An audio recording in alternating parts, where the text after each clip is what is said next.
Cari maklumat dan berita politik yang bebas, kupasan yang tepat, panas. Dapatkannya secara eksklusif hanya di Jom Channel.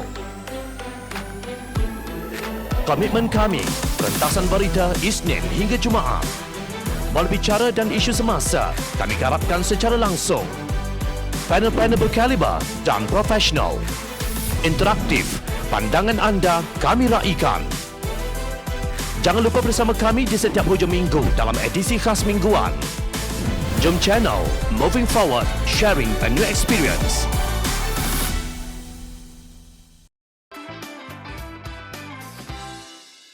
Sah moratorium naikkan kos keseluruhan pinjaman. Bank Negara Malaysia BNM mengumumkan permohonan moratorium pinjaman 6 bulan boleh dibuat mulai hari ini iaitu 7 Julai sejajar dengan pakej perlindungan rakyat dan pemulihan ekonomi pemulih yang diumumkan oleh Perdana Menteri Tan Sri Mahyadin Yassin. Dalam satu kenyataannya, Bank Negara Malaysia mengatakan aplikasi boleh dibuat oleh individu, perusahaan mikro dan juga perusahaan kecil dan sederhana PKS yang terkesan wabak COVID-19.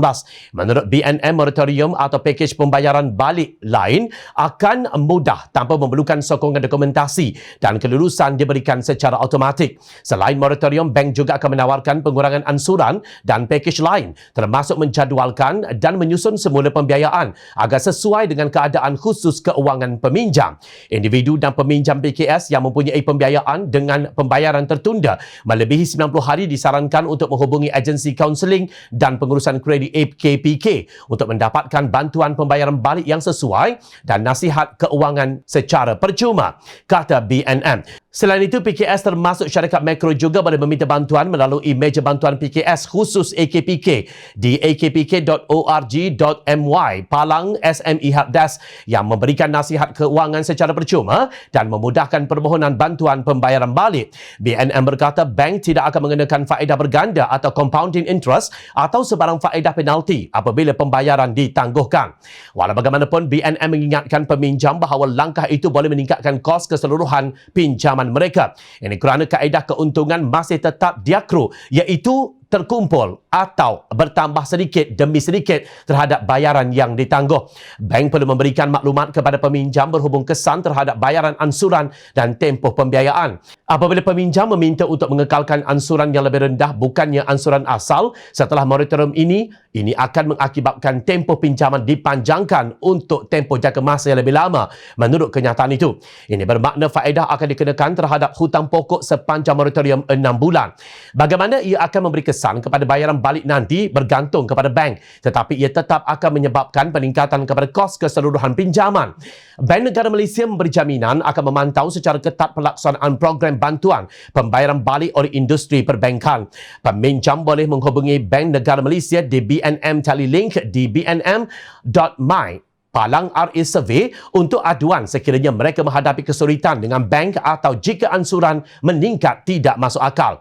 Sebelum ini, Fellow Kanan Majlis Tindakan Ekonomi Melayu Bersatu Berhad MTEM Ahmad Yazid Osman berkata BNM perlu memastikan bank-bank hanya mengenakan kos yang minimum.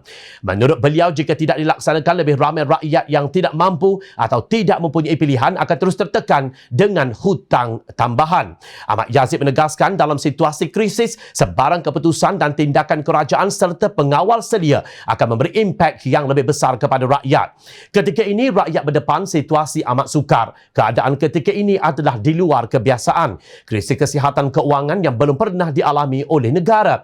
Kelewatan akan menimbulkan lagi kekeliruan. Semua pihak perlu bertolak ansur berkorban hadapi keadaan seperti ini, katanya seperti dipetik Berita Harian. Beliau berkata persoalan utama adalah adakah kadar faedah dikenakan bank diselaraskan oleh BNM. Adakah kenyataan BNM itu menjawab persoalan sama ada moratorium menjaga rakyat atau menjaga pihak bank? Benar, keperluan untuk bertolak ansur dan berkorban pada saat ini amat mendesak.